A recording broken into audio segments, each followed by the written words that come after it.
생활에 유용하고 생생한 정보를 전해드리는 라디오 정보 시간입니다. 네, 오늘은 이민법 전문 이홍미 변호사 모시고 새롭게 업데이트된 이민법 관련 정보를 알아보도록 하겠습니다.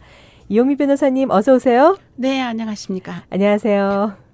네, 지난 한 달 동안 영주권 문호는 어떻게 진전됐습니까? 네, 지난 한 달 동안의 영주권 문호는 네. 취업이민 3순위만 7주 진전됐고 나머지 부분은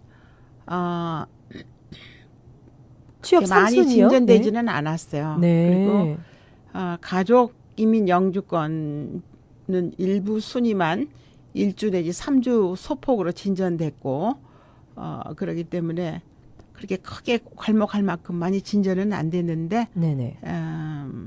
뭐 1, 2주 정도, 3주 뭐 이 정도 걸리는데 항상 뭐 많이 하시는 가족 초청이면 시민권이 형제자매 뭐 이런 케이스는 거의 10여 년이 걸리니까 네네. 지금 보니까는 뭐 형제자매 초청 케이스는 지금 한 13년이 걸리네요. 13년 걸리니까 뭐 딴 것도 시민권자 기혼자녀 케이스도 뭐 12년 뭐 이렇게 걸리니까 한번 이런 거 신청을 해놓고 피티션을 초청해놓고 잊어버리고 기다리고 계시면은 또 시간이 지나면은 이제 문호가 열리는데 네. 이제 거기에 대해서 또 문제가 생기는 게 자녀들이 이제 자녀들 때문에 이제 영주권을 신청한다들 많이 하시잖아요. 네네. 그럼 문호가 열릴 때쯤 되면은 이제 14년 뭐 15년 걸려서 열릴 때 되면은 네네. 아이들은 이제 21살이 넘어가지고 또 아이들은 같이 영주권을 못 받는 경우들이 생기지만은 그렇죠. 또 한편으로는 또 그거를 염두에 두고 이민국에서 이렇게 또 바꾼 법들이 있거든요. 네. 아동보호법이라든가 뭐 네네. 이런 거 있기 때문에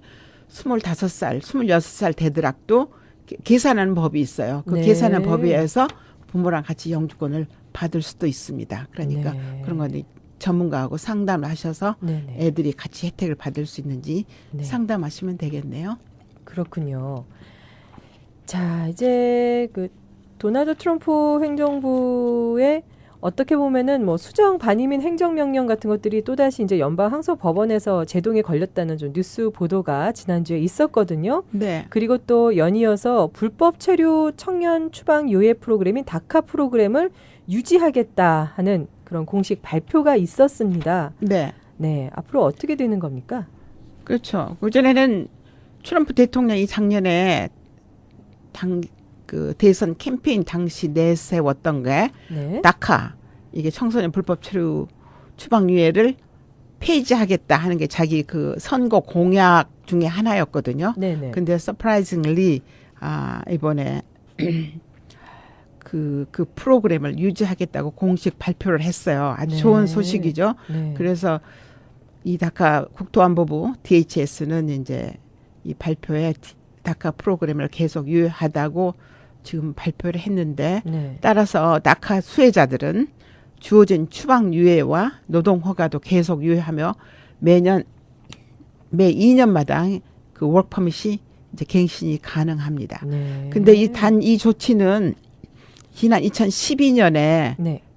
시행했던 그 다카 프로그램의 수혜자에서만 한정이 돼 있어요. 네. 그러니까 결국 그 무슨 내용이냐면은 16살 생일 이전에 미국에 입국한 30살 미만의 불체자들에만 이제 추방유예를 비로해서 소셜 시큐리티 번호를 받을 수 있으며 노동허가증 그리고 운전면허증 발급 등을 이제 제공하는데 해당이 됩니다. 네, 그러니까 그렇지만, 16세 생일 이전에 미국에 입국한 네, 그 30세 이하의 불체자들에 한해서 한시적으로 추방을 유예해주는 프로그램이군요. 네, 네. 그렇죠. 지금 한시적으로 이렇게 됐었는데 네네. 지금 이제 트럼프가 계속해서 이거를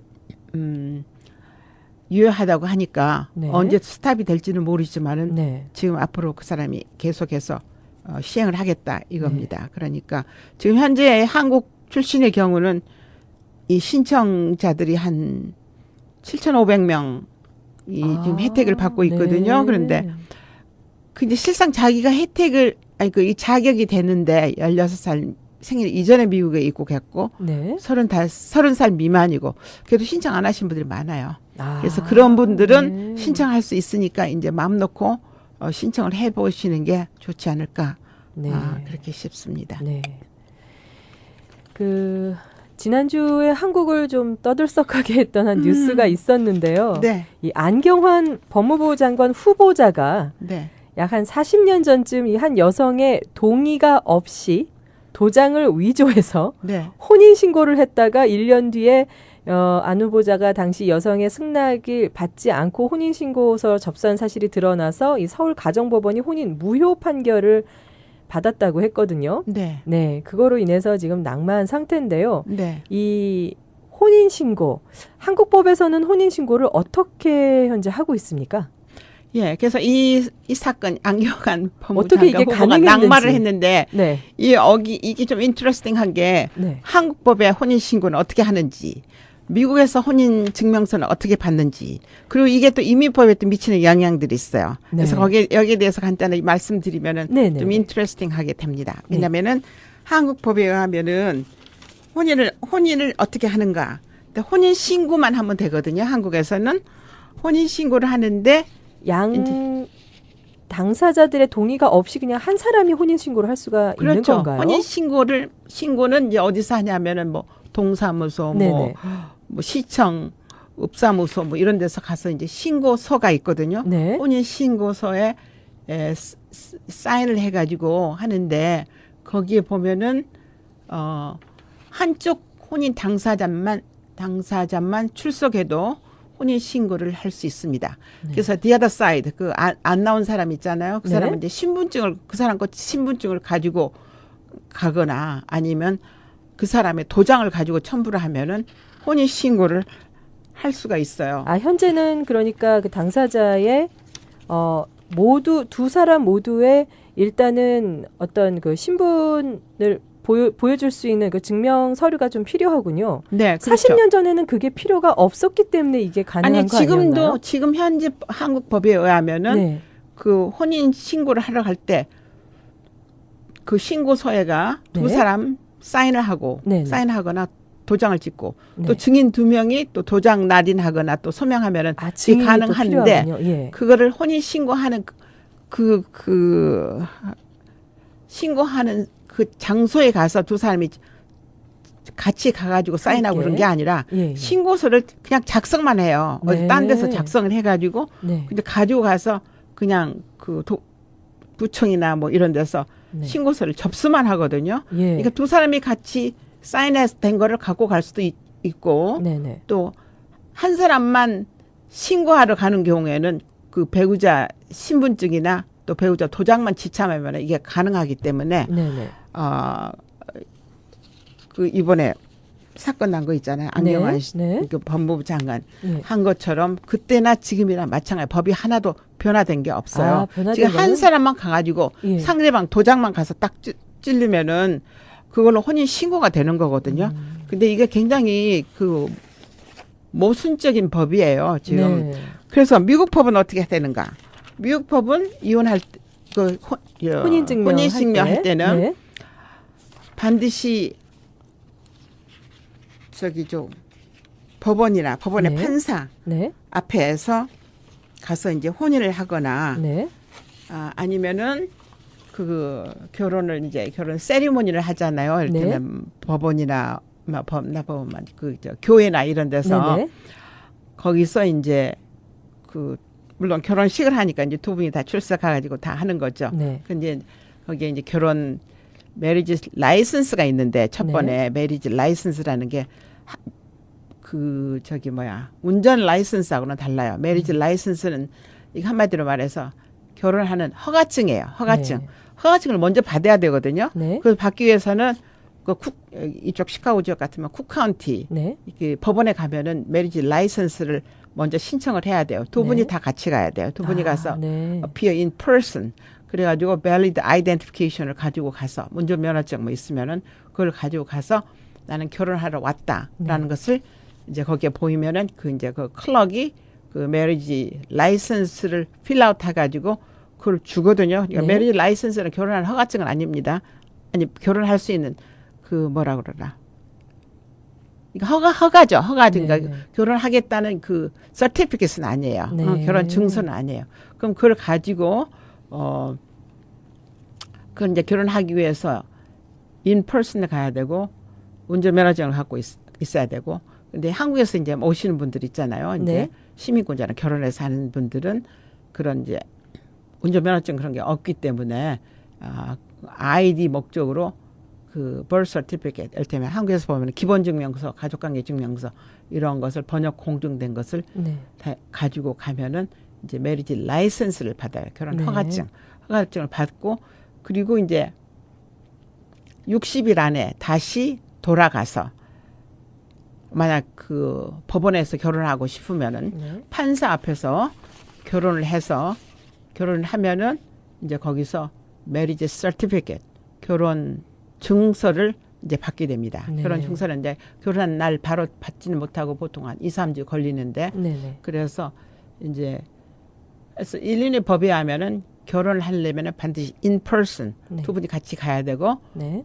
그 저기 법원에 가서 하려면은 판사가 결혼식을 해주는 거고 안 그러면은 교회 같은 데 가면은 목사님이라든가 프리스트 네. 신부라든가 네. 그 사람 하에서 인 퍼슨으로 결혼식을 하게 되는 거니까 네. 그 점을 아시고 결혼식이 진행되는 게 한국에서 한 사람만 가가지고 결혼한다는 것 자체가 굉장히 좀 말이 안 되죠. 말이 안 되지. 그게 전 네. 이상한 거죠. 그리고 이게 이제 이민법에 관련이 있어서 이렇게 하시는 분도 계세요. 이를테면은 한 분이 미국에 왔어요. 응? 한 미국에 분은 와서 한국에 계시고요. 한 분은 이제 한국에 계시고요. 네. 그러니까는 이제 그분이 한국에서 이런 한국식으로 이제 결혼을 한 거예요. 네. 오케이. 그러니까 한국에서 결혼을 하고 한 사람만 있어도 되니까. 그리고 이제 딴 사람 뭐 도장 뭐 위조를 하든가 뭐 해가지고 이제 결혼식 그럼 결혼 큰일 신고가 나죠. 끝나 결혼식 신고가 끝났잖아요. 네. 이제 이쪽 뭐야 안경환 씨가 이제 그렇게 해가지고 지금 이번에 문제가 생긴 거니까 네네. 그렇게 해서 이제 결혼을 했어요. 결혼해가지고 미국으로 왔거든요. 그러니까 한국 법에 하면 합법적으로 한 거죠. 네. 오케이. 한국적으로 했는데 미국에 와가지고 이제 부부로 살고 애도 낳고 그렇게 하는데 이제 그분 그 가족 남편이 이제 취업 이민을 했어요. 취업 이민. 네. 취업 이민을 시작을 해가지고 이제 부인은 이제 부인으로 해서 왜냐하면 한국에서 합법적으로 결혼한 거니까. 네. 그래서 이제 가족들도 다 해가지고 영주권을 뭐 세 단계를 거쳐야 되는데 첫 단계, 두 번째 단계 다 무사히 다 통과가 되고 세 번째 단계 서류가 들어갔는데 네. 문제가 생겼어요. 왜냐하면은 자기 이렇게 이민국에서 이렇게 조사를 해보니까 네. 결혼을 한국에서 한 거예요. 네. 한국. 근데 남편은 미국에 있었거든요. 미국에 있었고 이제 부인이 한국에서 남편 뭐 도장 위조한 건 아니고 아마 이제 허가를 받아서 다 했겠죠. 네네네. 그거야.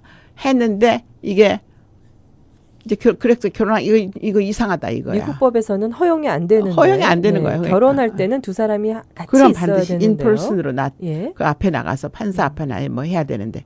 그러니까 이거 도무지 이해가 안 가는 거예요. 그래서 날짜까지 보는군요. 예, 네. 그 날짜까지 다 본다고. 네. 그 보니까는 이제 한국법에는 아무리 정말 문제가 없는데. 아무 문제 없는데 미국 그 법에 의하면은 결혼이라는 게 두 사람이 같이 있지 않은 상황에서 않았으니까. 결혼을 했기 때문에 네. 그래서 그 한국법 결혼 혼인법 뭐 번역 공증 다 하고 이건 합법으로 해다 한 거다 그렇게 해가지고는 이제 그 디나이 됐거든요 영주권이 그렇게 기각이 해서 됐어요. 예, 기각이 네. 됐어요. 근데 이제 그 이제 기각을 또 번복하기 위해서 모션을 올리고 또 뭐 그 어필하고 다 했거든요. 네. 했는데 결국 한국법을 이해를 못한 거예요. 그 한국법에 대해서 전부 다 번역 공증해서 이건 한국법으로 다 합법적인 거다. 근데 미국식으로 사고방식을 하면 이게 아닌 거죠. 아닌 예. 거예요. 그래서는 결국 어떻게 되셨나요? 그래서 그분이 기각이 됐는 결국 그 모션을 올렸는데도 또 기각이 됐어요. 그래서 항소도 안 결국 되고요. 예. 디포테이션 추방 재판에 올라갔는데 그렇군요. 그분이 딴 주로 이주를 했어요. 네. 이주를 하니까 디포테이션 코트도 네. 딴 주로 옮겨갔거든요. 네네. 옮겨가서 그대로 그 소식을 내가 잘 모르겠는데 네네. 하여튼 그런 경우가 있었다는 것을 아시고 아, 그렇군요. 예, 무슨 이제 영주권 진행 중에 결혼하신다. 그런 것은 이제 상당히 두 분이 이제 같이 계셔야 되는 게 예, 굉장히 미국식으로 중요하다는 거. 맞춰가지고 예, 예. 모든 거를 하셔야 되는데 네. 그렇게 돼서 참 안타깝게. 그 점도 생각- 굉장히 지금 짚어봐야 되는 중요한 점이네요. 네, 예. 그러니까. 그렇군요. 네. 이번에 안경환 씨 장관 후보가 탈락됐다는 거니까 네. 한국법이 얼마나 좀 어떻게 보면은 결혼 그 법에 있어서는 약간 좀 허술하지 않았나라는 생각도 조금 그러니까 그래서 듭니다. 한국법이 네. 미국식 사고 방식으로 보면은 구멍이 좀 많다. 좀 엉터리 같은 게 좀 있어요. 네. 그래서는 네네네. 그런 일이 생기기도 했다는 것을 아시고 예, 알겠습니다. 모든 게 좀 정확하게 하시는 게 좋을 겁니다. 예. 만약 경우에 그런 게 생긴다면은 다시 그런 경우는 그분들은 이 영사관 있잖아요. 한국 네. 영사관 네. 거기 가서 결혼을 할 수도 있거든요. 네. 두 분이 가가지고 그런 분들도 계시더라고요. 그렇게 하시는 분도 예. 계세요. 그렇게 했었으면은 그 조금 문제가 더 좋지 커지지 않았을까? 않았을 텐데 네.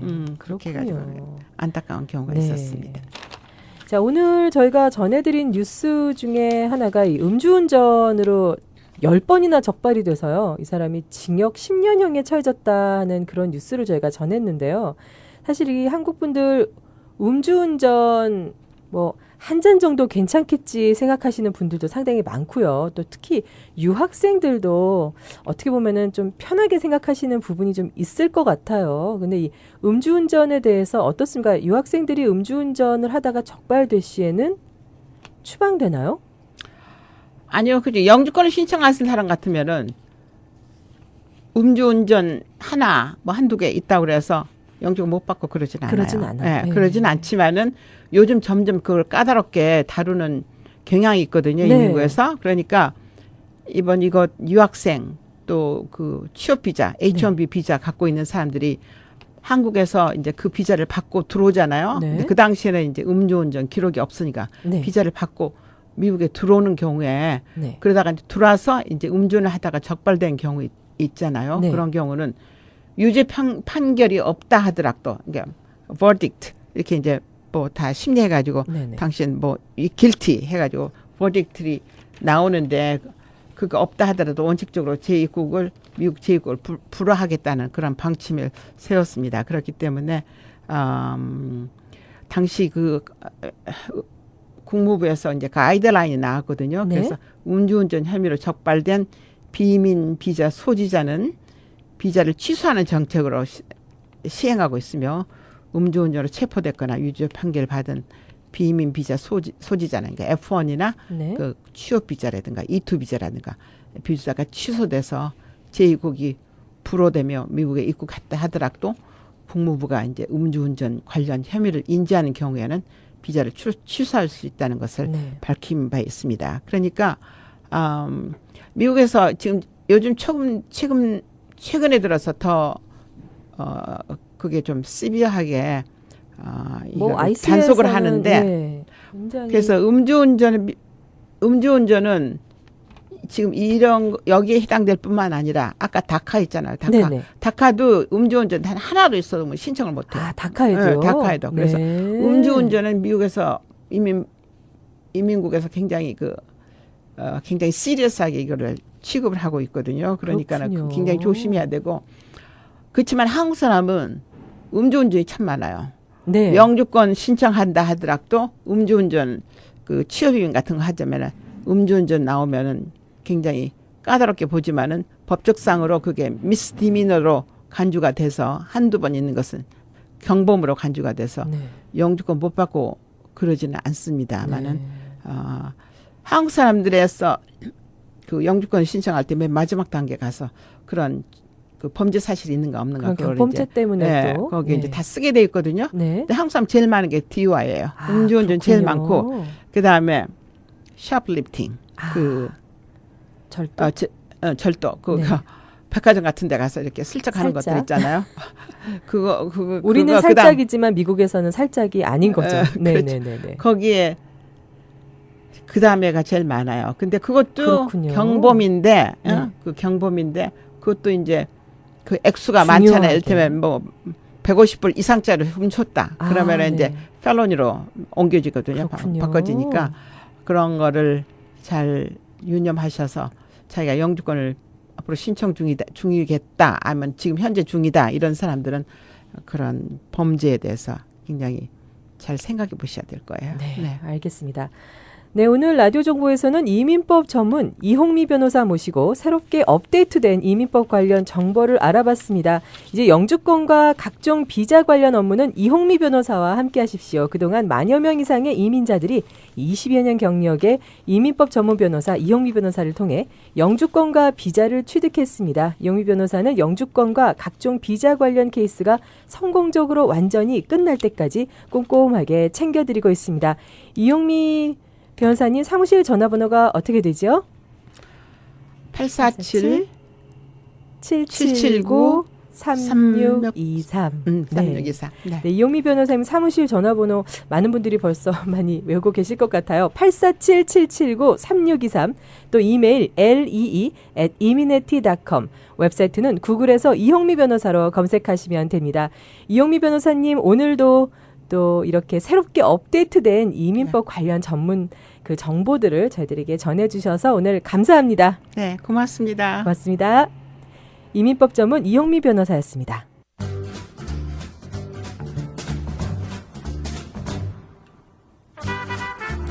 오늘 라디오 정보에서는 이민법 전문 이홍미 변호사 모시고 새롭게 업데이트된 이민법 관련 정보들을 다양하게 알아봤습니다. 이홍미 변호사 사무실 전화번호 다시 한번 알려드리겠습니다. 847-779-3623, 847-779-3623. 이메일은 lee@imineti.com. 웹사이트는 구글에서 이홍미 변호사로 검색하시면 됩니다. 영주권과 각종 비자 관련 업무를 이홍미 변호사와 함께 하십시오. 저희 라디오 정보는 FM 95.9와 AM 1330에서 동시 방송되고 있습니다. 또 인터넷 AM 1330 kr.com과 스마트폰 앱 구글 폰 라디오에서도 생방송으로 들으실 수 있고요. 유튜브 채널 K라디오 AM 뉴스 1330에서 재방송으로 들으실 수 있습니다. 애청자 여러분들의 많은 이용 바랍니다. 지금까지 6월 20일 화요일 라디오 정보 진행의 아나운서 최참이었습니다. 오늘 하루도 저희 K라디오와 함께 행복한 하루 되시고요. 저는 내일 다시 찾아뵙겠습니다. 애청해 주신 여러분 고맙습니다.